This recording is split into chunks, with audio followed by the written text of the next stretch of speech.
Sibeta mulungi ajekomiddeko nkaseera kamawulire. Ebyokwerinda binywezeddwa mu bitundu by'enjeru mu disitulikiti y'e Buyikwe ng'omukulembeze w'eggwanga Yoweri Kaguta Museveni ali mu bitundu by'eyo okugulawo amakolero ag'enjawulo agazimbibwa mu bitundu eby'enjeru. Bingi nnyo bye tujja okutuusaako ebikira ku nsonga eno n'enjogera y'omukulembeze w'eggwanga mweregaffe nga bwe gatambula. Eyo nga tuvuddeyo abatuuze ku kyalo ky'e Nakisene ekisangibwa mu ggomba ly'e Nabiccu mu disitulikiti y'Eganga nakati engalo bakyazikubamu bukiika oluvannyuma lwa imaamu okujjira mu ssamba ly'ebikajjo n'afiiramu. Imaamu ono abadde wa muzikiti gw'e Bukoyo ye Sheeyi Mubaraka Kairo abadde atemera mu gy'obukulu enkaaga yabadde ayokya kasasiro mu maka ge Nakisene kyokka omuliro ne gulanda okutuuka lwe gumwokyezza bw'atyo n'alugulamu obulamu. Ssentebe ow'ekibiina ekiri mu buyinza ekya National Resistance Movement mu ggomba ly'e Nakigo ye Kasubbaawa Shabani wabadde ayogerako naffe atunnyonnyodde ebisingawo ng'ayita mu waffe David Kato Wagobe. Bwe yabaire aliko kyebikaba mu isamba lye omuliro gwasambuka gwaja mu bikaado ebyamuliraanwa we bimuliraine era yagezaako okulwana omuliro ogwo okuguzikiza gwamulemerera gwamugemeramu yabanga aiso gw'enkomerero ng'ali mu isamba omwo ebikaado ebyo byayiire tandika kusanga 5 ed'emisana paka esanga 7 bwe yayiira abantu bawulirewo okumana bamunooniiza nga tibali kumubona nga n'ekimugeriiriire mu kanzu gye yabairemu yagiire bagiire okutegeera nga sanga ngandala yali kujandala okuzuula omuntu kyafiirire mu nnimiro omwo abaire ali hagati y'emyaka 6 n'etaano.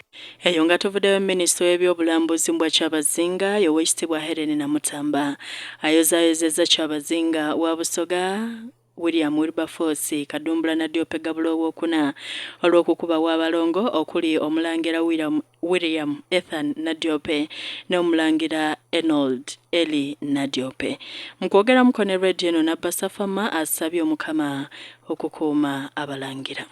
Twala omusaguno okuyozaayoza n'okuyisuusa isaife Baba Kyabazinga isaabirye wa Busoga ne Maama Jovia n'abirye wa Busoga olw'okuba bawaire eisano Obusoga n'ensi yonna yonna otuzaalira abalangira Tenwani Waiswa. Baba tukuyozaayoza kanyoko isuuka tulibasanga avino Katonda tumusaba akuume abalongo abakuume bulungi abateeka okwibuka abateeku obukuumi tuli basagambu ino ti tufunye baganda baife tufunye bababa abanairaku Obusoga busagambye Obusoga busanufu ino.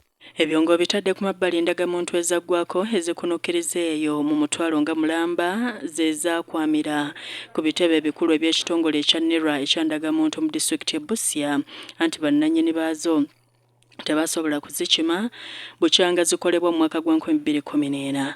Registration officer oba muyita omuwandiisi ku disitulikiti y'e Busia ye Makuwa Sulaiman ng'ayogera mu ne radio eno ategeezezza nti bannannyini endagamuntu zino ezaggwako bandiba nga baava dda mu disitulikiti y'e Busia nga bangi bagenda mu bifo eby'enjawulo ebyewala ate nga bangi bandiba nga balugulamu dda obulamu. Samuel Abanje yawusa amaloboozi ge.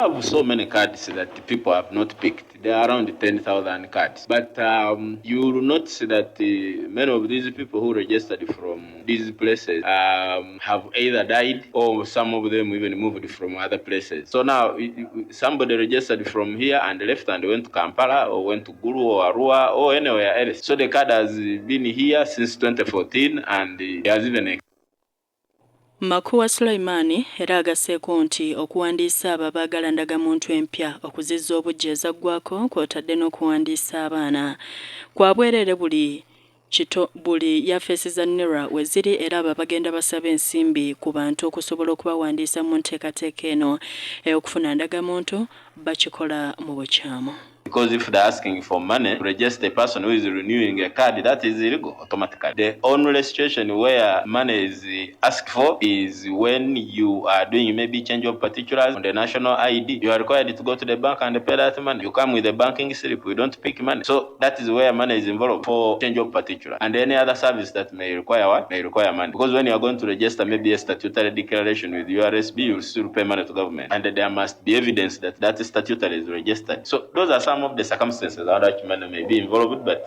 renewal is free of charge. Registration of children is free of charge. A national ID, this one that we are processing now, is free of charge. Now, you'll only be required to pay when we give you the new card and you lose it.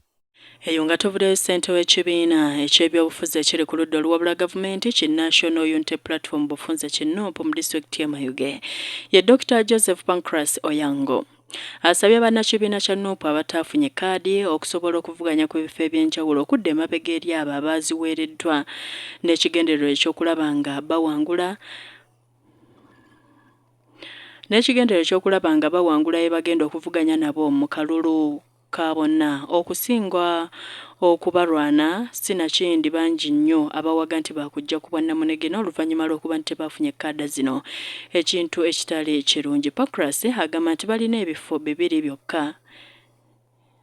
ebiriko okulwanagana okw'amaanyi ddala okuli ekya ssente y'Gombali Imanyiro n'ekya District Councilor mu Gombali Buwaaya nga bano batuttayo okwemulugunya kwabwe ku kitebe ekikulu basobole okugonjoola ebizibu byabwe ku lw'ekibiina. Wabula ku kifo ky'obwassentebe bwa disitulikiti babadde 2 okuli Joshua Babita eyaliko ssente y'Gombali Busakira ne Swaliki Kasacca